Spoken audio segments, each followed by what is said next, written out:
Hello everyone, the knowledge gainer के online education channel में आपका स्वागत है। फ्रेंड्स, हम इस सीरीज में द हिंदू और the Indian express news paper से न्यूज़ को डिस्कशन करते हैं और इंग्लिश सीखने का प्रयास कर रहे हैं। आज के इस सीरीज में हम क्या सीखेंगे? कार्डिनल और ऑर्डिनल नंबर क्या होते हैं, difference between usages of will and will be, will का प्रयोग कहाँ होगा और विल बी का प्रयोग कहाँ होगा। बिना टाइम वेस्ट किए स्टार्ट करते हैं आज का न्यूज। न्यूज ये है, ISRO to launch Singaporean earth observation satellite TeLEOS 02 on Saturday. मैं अपने प्रीवियस वीडियो में कहते आया हूं कि जब भी सैटरडे, मंडे, ट्यूसडे या किसी भी महीने के किसी दिन जैसे 14 तारीख, 15 तारीख आए तो उसके आगे प्रीपोजिशन क्या लगता है? उसके आगे प्रीपोजिशन ऑन लगता है। ठीक है, ये clear. ISRO to launch Singaporean earth observation, कि ये सिंगापुर की धरती को ऑब्जर्व करने वाली, यानी कि घर धरती को एक नज़र रखने वाली सैटेलाइट उपग्रह को लॉन्च करने वाला है। इसरो टू लॉन्च, उसका नाम है टेलकोस 02 ऑन सैटरडे। सैटरडे को ये काम होगा। The satellite on board telcos 750 kg earth observation satellite है सिंथेटिक एपर्चर रडार। देखिए, इस सैटेलाइट जब ऊपर जाएगी तो उस सैटेलाइट में क्या है? ऑन बोर्ड का मतलब होता है कोई भी वस्तु यदि गति में है तो उस पे जो व्यक्ति बैठे हैं या फिर जो वस्तु रखी गई है उसको ऑन बोर्ड कहते हैं। क्या कहते हैं? On board. ये कॉन्सेप्ट अपने दिमाग में रख लीजिए कि कभी भी या तो आप बस में बैठे हैं या फिर ट्रेन में बैठे हैं, यदि आप ट्रेन में बैठ गए तो वहाँ पे आपको कहा जाएगा you are on board on train या फिर इन एरोप्लेन ऑन बोर्ड। इसीलिए आपके टिकट पे भी बोर्डिंग लिखा जाता है कि आप कब बोर्डिंग कर रहे हैं, आप कब बैठेंगे। तो इसीलिए ऑन बोर्ड का मतलब हुआ द सैटेलाइट ऑन बोर्ड, मतलब सैटेलाइट अपने साथ जब जाएगी तो with the telcos 0275 kg earth observation satellite लेकर जाएगी, यानी 750 kg का ये जो नाम है टेलियोस 02, ये साथ में लेके जाएगी जो 750 kg का है। अब यहाँ क्या सीख सकते हैं? हम सीख सकते हैं कि जब भी 10 kg के बाद 10 kg मैंगो, समझ रहे हो, या फिर 11 kg समथिंग ऐसा कुछ आए तो उसके आगे आर्टिकल्स लगेगा। ध्यान रखिए, क्योंकि ये देखिए 75 kg एक ही वस्तु है वो सैटेलाइट, लेकिन वो 750 kg का है। वैसे ही जब बैग की बात आएगा, जैसे 7 kg बैग, तो यह क्या हो जाएगा? यहाँ पे 7 kg बैग, एक बैग जो उसका ये पूरा एक सिंगुलर नाउन हो गया है। देखने में ये प्लुरल लग रहा है लेकिन ये सिंगुलर नाउन है, यहाँ पे बैग्स नहीं है। जैसे ही बैग्स आ जाता तो वहाँ पे ये प्लुरल का भाव आता। डेट हैज, अब देखिए यहाँ पे सिंगुलर है, द सैटेलाइट क्या है? सिंगुलर है, तो सिंगुलर के बारे में ही आगे यहाँ कहा गया है, तो यहाँ पे हैज का प्रयोग हुआ। हमेशा ध्यान दीजिए, जब जब आप बैंक के एग्जाम देंगे के एरर पूछता है, यहाँ पे हैव का प्रयोग करके दे देगा तो आपको लगेगा कि सेंटेंस सही है, लेकिन एक्चुअली वो गलत होता है, क्योंकि ये एंड्स जब देखिए, जब कोई दो सेंटेंस एंड से जुड़ रहा है और दूसरे सेंटेंस में उसी की बातें की जा रही है तो वो उसी के हिसाब से भी वर्ब लगेगा, तो सैटेलाइट में हैज का प्रयोग होगा। सिंथेटिक मतलब कृत्रिम, सिंथेटिक होता है कृत्रिम, आर्टिफिशियल। अपर्चर, अपर्चर मतलब होता है द्वारक। जब आप किसी भी लेंस का उत्तल लेंस या हो अवतल लेंस हो तो उसके जो द्वारक होते हैं, अपर्चर होते हैं, वो बात कर रहा है। Radar capable of providing data in 1 metre resolution, मतलब इस सैटेलाइट में क्या है कि एक रडार लगा हुआ है, वो रडार क्या करेगा? नीचे की तरफ उसका द्वारक है, अपर्चर है, जो कि 1 मीटर रेजोल्यूशन के भी, रेजोल्यूशन मतलब क्या होता है? आपकी पिक्सल्स जो आप देखते हैं ना, पिक्सल्स कितने आपके पिक्सल्स क्लियर हैं फोटोज के, वीडियोस के, तो 1 मीटर तक के रेजोल्यूशन को वो क्लियर क्लियर दिखाएगा। ये सिंगापुरियन अर्थ ऑब्जर्वेशन सैटेलाइट है, इसको इसरो लॉन्च करा। यहाँ तक हमने जाना। इस सेंटेंस से हमने क्या सीखा? हमने सीखा कंपटेंट, कंपटेंट काबिल, एडिक्वेट, ये कहाँ से आया? कैपेबल। ये कैपेबिलिटी हो जाती है जब योग्यता की बात आ जाए। कैपेबल इसका सिनोनिम्स हो जाएगा कंपटेंट, एडिक्वेट। हमेशा याद रखिए, एक सिनोनिम्स एंटोनिम्स आपके ये 10th के एग्जामिनेशन में, 12th के एग्जामिनेशन में साथ ही साथ आप एयरफोर्स नेवी के एग्जाम में दे रहे हैं, वहाँ पे एक सिनोनिम्स एंटोनिम्स आता है। जरूरी नहीं है कि कैपेबल के बारे में ही पूछेगा, आपसे कंपटेंट भी पूछ देगा। कंपटेंट का क्या होगा, तो कंपटेंट का कैपेबल हो जाएगा, एडिक्वेट हो जाएगा। तो ये आपको याद रखना है। कैसे याद होगा, जब आप डेली न्यूज़पेपर पढ़ेंगे तो ये रिपीट होंगे जब आपके दिमाग में, तो हमेशा याद रहेगा। इसीलिए आप इस चैनल को ज्वाइन कीजिए और डेली न्यूज़पेपर इसलिए डिस्कशन कर रहे हैं ताकि आपके दिमाग में हर एक चीज़ छप जाए। सेकंड सेंटेंस देखते हैं, this will be the third launch of the year for ISRO, all three using different launch vehicles. ये बोल रहा है this will be the third launch of the year. Will be मतलब होता है होगा, अभी हुआ नहीं है। This will be the third यानी तीसरा लॉन्च मैंने प्रक्षेपण ऑफ द ईयर, साल का या साल का तीसरा प्रक्षेपण होगा फॉर इसरो, इसरो के लिए। All three using different launch vehicle, अपन के वाहन होते हैं जहाँ पे आप देखेंगे सैटेलाइट को लॉन्च किया जाता है, वो अलग अलग प्रकार के लॉन्च व्हीकल का इसने इस्तेमाल किया है। किसने, इसरो ने। The first launch took place in February, पहला प्रशिक्षण फरवरी में हुआ। व्हेन यहाँ सेंटेंस के बीच में आया हुआ है, यहाँ पे व्हेन मतलब वैसे व्हेन यदि सेंटेंस के पहले आए WH फैमिली का मेंबर बन जाता है और आपसे प्रश्न पूछता है। लेकिन जब व्हेन सेंटेंस के अंदर है, व्हेन हो, वेयर हो, विच हो, वेनेवर हो, जब इस सेंटेंस के बीच में मध्य में अब इसका अर्थ अलग हो जाता है। जैसे कि पूछा है व्हेन का मतलब होता है कब, तो जब सेंटेंस के बीच में आएगा तो इसका मतलब हो जाएगा जब। When the new small satellite launch vehicles, यानी ये एक व्हीकल्स का नाम है, successfully deployed 3 satellite and was declare operational, कि जो SSLV है स्मॉल सैटेलाइट लॉन्च व्हीकल, इसने सक्सेसफुली मतलब सफलतापूर्वक, डिप्लॉयड मतलब क्या है, तैनात कर दिया। क्या, 3 सैटेलाइट्स को, उसने 3 उपग्रह को तैनात कर दिया। एंड वाज, अब इसी के बारे में बात हो रही है तो वहां पर सिंगुलर वर्ब है। वाज डिक्लेयर्ड यानी डिक्लेयर घोषणा हुआ था। ऑपरेशनल मतलब होता है किसी चीज के बारे में ऑपरेशनल योग्य, यानी कि सुचारू रूप से काम करने वाले चीज को ऑपरेशनल बोलते हैं। बिल्कुल देसी भाषा का इस्तेमाल कर रहे हैं ताकि आपको समझ लगे। By the space agency, space agency के आगे द का प्रयोग क्यों हुआ है, क्योंकि हमने पहले इसरो का यूज कर चुके हैं और इसरो एक स्पेस एजेंसी है। जब भी आपका नाउन प्रोनाउन या फिर आपका सब्जेक्ट डिफाइन हो, ध्यान दीजिए डिफाइन हो, उसके आगे द का प्रयोग होगा।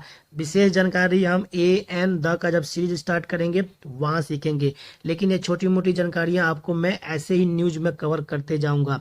द का प्रयोग इसलिए हुआ क्योंकि कभी भी डिफाइन शब्द के लिए, यानी किसी की चर्चा हो रही है और जब वो बार बार शब्द आने लगे उस लेख में, उस न्यूज में या फिर किसी भी स्टोरी में, यहाँ भी द का प्रयोग हुआ। क्यों, क्योंकि इस टाइप के सैटेलाइट की चर्चा ये पहले कर चुके हैं।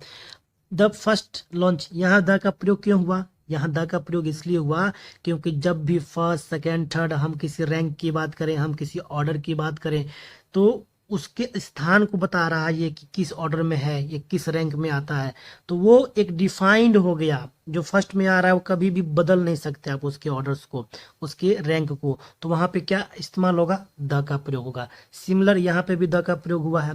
The second launch took place in March, जो दूसरा इस प्रकार का परीक्षण मार्च में हुआ।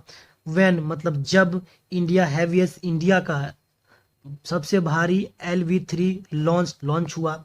36 वन वेब सैटेलाइट्स को लेकर लॉन्च हुआ।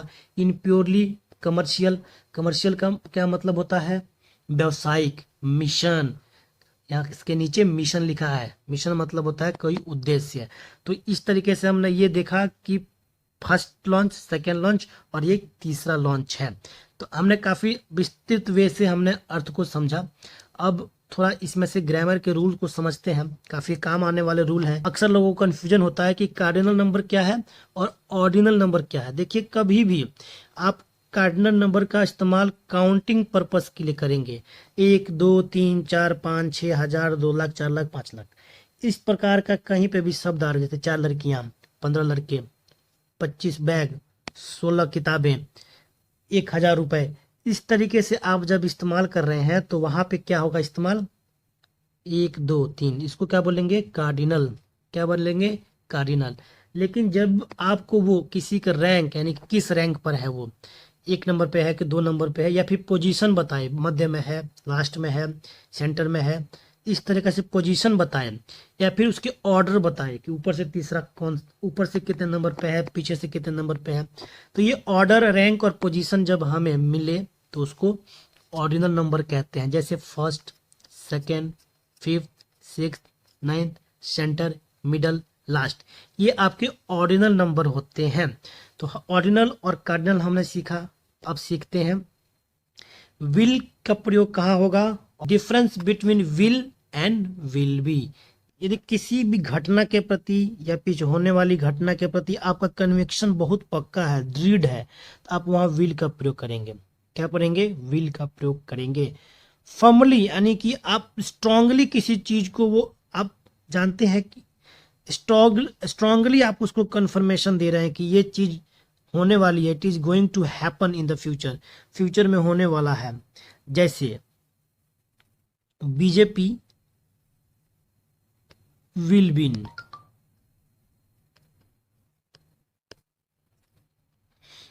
आपको ये कंफर्म है कि ये जीतने वाली है, तो आप वह विल का प्रयोग कर रहे हैं। यानी कि मोर स्ट्रॉन्ग कन्विक्शन चाहिए, तब विल का प्रयोग करेंगे। Will as a modal verb भी प्रयोग होता है। जब फ्यूचर, आप फ्यूचर इंडेफिनिट टेंस पढ़ेंगे, फ्यूचर कंटिन्यूअस पढ़ेंगे, तो वहां पे भी इसका इस्तेमाल होता है। लेकिन यहाँ पे हम जो चर्चा कर रहे हैं वो सिंपल फ्यूचर टेंस की बात कर रहे हैं, जहाँ पे विल कैसे प्रयोग होगा। जो भी चीज आप सोच लीजिए, जैसे कि आप सोच लीजिए कि मैं वहां नहीं जाऊंगा, तो क्या हो जाएगा? I will not go there. तो कहने का मतलब क्या है कि आपके अंदर कन्विक्शन है, आपके अंदर डाउट नहीं है, वहां प्रयोग होगा। It always combined with another verb, जब भी विल का प्रयोग होगा तो उसके साथ क्या होगा? वर्ब होगा। बिना वर्ब के विल नहीं होगा। जैसे सब्जेक्ट आएगा यहाँ, विल आएगा, या फिर विल नॉट, यदि नेगेटिव सेंटेंस है तो विल नॉट, फिर एक सब्जेक्ट होगा। क्या होगा? फिर एक सब्जेक्ट होगा, सब्जेक्ट के बाद ऑब्जेक्ट होगा। तो ये स्ट्रक्चर होगा विल के साथ आने वाले शब्दों का, विल के साथ ये स्ट्रक्चर होगा विल के साथ यूज होने वाले सेंटेंस का। एक एग्जाम्पल लेके देखते हैं। Raju will not go to cinema to night.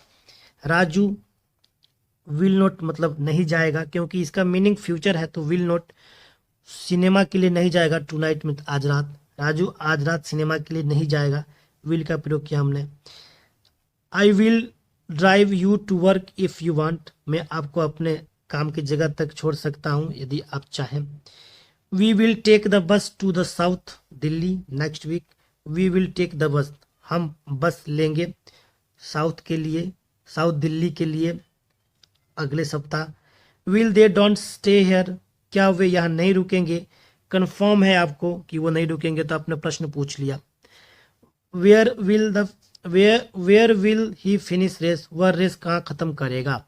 तो इस तरीके से हमने कुछ एग्जाम्पल लिया और विल का प्रयोग देखा। इस वीडियो में विल पे ज़्यादा फोकस मत कीजिए, मेन फोकस आपको विल बी पे करना चाहिए, क्योंकि विल बी आपको बहुत परेशान करने वाला है। आप देख रहे हैं कि सेंटेंस बहुत अच्छे से प्रयोग करना सीख गए, फिर भी आपका कंफ्यूजन विल बी पे रहता है कि हम लोग भी काफ़ी झेले हुए हैं विल बी को लेकर, लेकिन अब डाउट क्लियर हो चुका है। विल बी का मतलब होता है थिंग्स, इवेंट्स, कोई भी इवेंट्स है, कोई भी थिंग्स है, इज गोइंग टू हैपन, एक घटना घटने वाली है, बट आप सर्टेन नहीं, आपको पता नहीं है वो घटना घटने वाली है, आपका ये व्यक्तित्व राय है उस पर।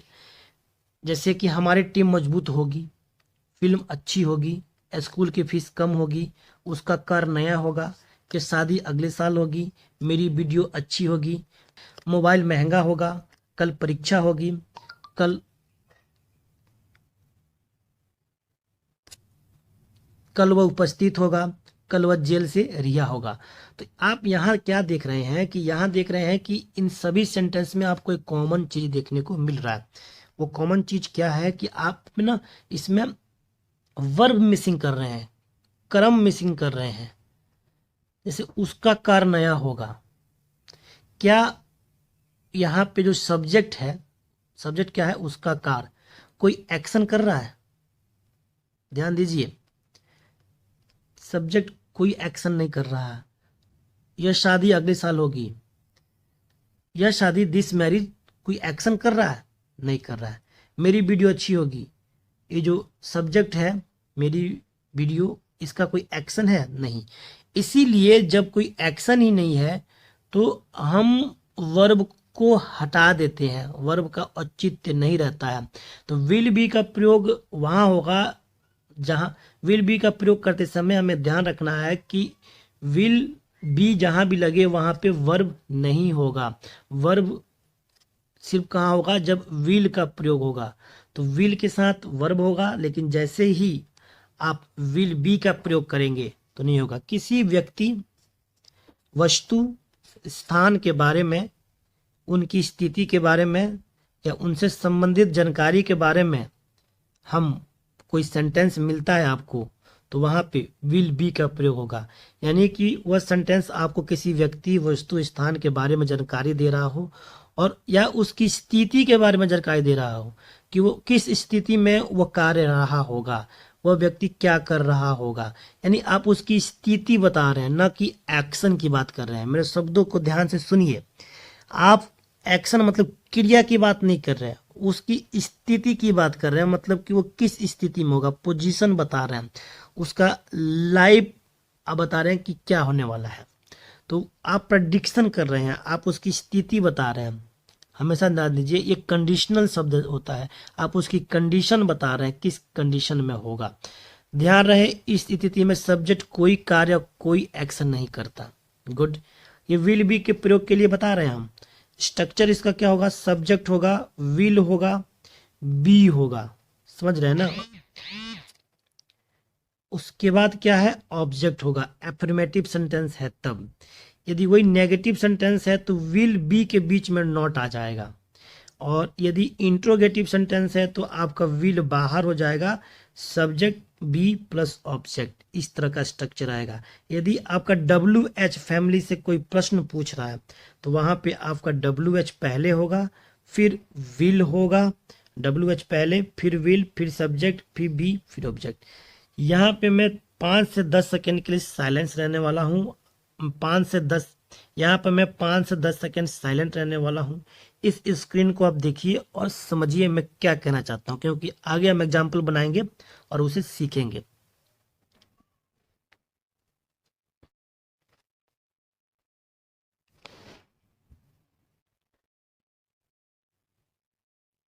मैं उम्मीद कर रहा हूँ कि आपको ये चीज़ समझ लग गई। मैं उम्मीद कर रहा हूँ कि आपको ये चीज़ें समझ लग गई। अब बढ़ते हैं इसके एग्जाम्पल के थ्रू, ट्रांसलेशन के थ्रू इसको सीखने का प्रयास करते हैं। देखिए, हमारी टीम मजबूत होगी, our team will be strong. अब देखिए कि यहाँ पे कोई एक्शन दिखा आपको? कोई एक्शन नहीं है। यहाँ पे डायरेक्ट हमारे क्या है? सब्जेक्ट है, उसके बाद ऑब्जेक्ट है। यहाँ पे आपका विल बी है। वैसे ही कल घर नीलाम होगा, the house will be auctions tomorrow. तो यहाँ पे भी ऑक्शंस क्या है? नीलाम होगा, नीलाम करना, नीलाम होगा। एक ऑक्शन एक प्रकार का यहाँ पे ऑब्जेक्ट है। स्कूल की फीस कम होगी, the school fees will be lesser. अगले 5 मिनट में स्टेशन पहुंचूंगा, I will be at station in next 5 minutes. तो यहाँ पे देखिए आई हो गया, यहाँ पे सब्जेक्ट, उसके बाद विल बी का प्रयोग हुआ एट स्टेशन। तो आप थोड़ा बारीकी से समझे तो आप इसमें एक्शन को मिस कर रहे हैं। मैं कोई काम नहीं कर रहा हूँ, मैं इतने देर के बाद वहां होऊंगा। स्कूल कोई कार्य नहीं कर रहा, वही घर जो नीलाम हो रहा वही कार्य नहीं हुआ। इनके द्वारा एक्शन की कमी है, लेकिन ऑब्जेक्ट है, ऑब्जेक्ट है, एक्शन की कमी है। मैं बार बार दोहरा रहा हूँ, इन सारे सेंटेंस में एक्शन नहीं है। आप एक्शन के जहां भी देखें एक्शन की कमी है। मेरे वीडियो अच्छी होगी, यहाँ एक्शन नहीं है। कार सस्ती होगी, the car will be cheaper. कल परीक्षा होगी, there will be exam tomorrow. यानी वह हर एक चीज जो आपको फ्यूचर में लेकर जाए और वहां पे कंफर्मेशन कम हो और आपका एक्शन मिसिंग हो, वर्ब मिसिंग हो, वह विल बी का प्रयोग होगा। एग्जाम्पल के लिए इसको देखिए, वह कल उपस्थित होगा, there he will be present tomorrow. उसके द्वारा कोई एक्शन नहीं किया जा रहा, हम बता रहे हैं उसके बारे में। थर्ड, ऐसा हो रहा है जैसे हम किसी के थर्ड पर्सन के बारे में बता रहे हैं। इसीलिए यहाँ पे विल बी का प्रयोग हो रहा है। वह तुम्हारे साथ नहीं होगा, she will not be with you, train कहाँ होगी, where will the train be. तो इस तरीके से हमने विल बी का प्रयोग किया। आप कमेंट में 2-4 शब्द विल बी पे हमें बनाकर बताएं, ताकि हमको ये समझ लगे कि आप वीडियो को देखते भी हैं। क्योंकि मेरा चैनल नया है दोस्तों, छिपाना क्या है, इसमें लाइक्स आ नहीं रहे हैं, सब्सक्रिप्शन बढ़ नहीं रहा है, कंटेंट बहुत अच्छा देने का प्रयास कर रहा हूँ, लेकिन आप लोग शेयर नहीं कर रहे हैं, ना ही किसी को आप सेंड कर रहे हैं ताकि व्यूज़ आए। तो कई चीज़ें हैं, लेकिन धीरे धीरे चैनल ग्रोथ होगा। मैं उम्मीद करता हूँ कि मैं कंटेंट यदि मैं अच्छा डाल रहा हूँ तो उम्मीद है कि ये चैनल ग्रो होगा।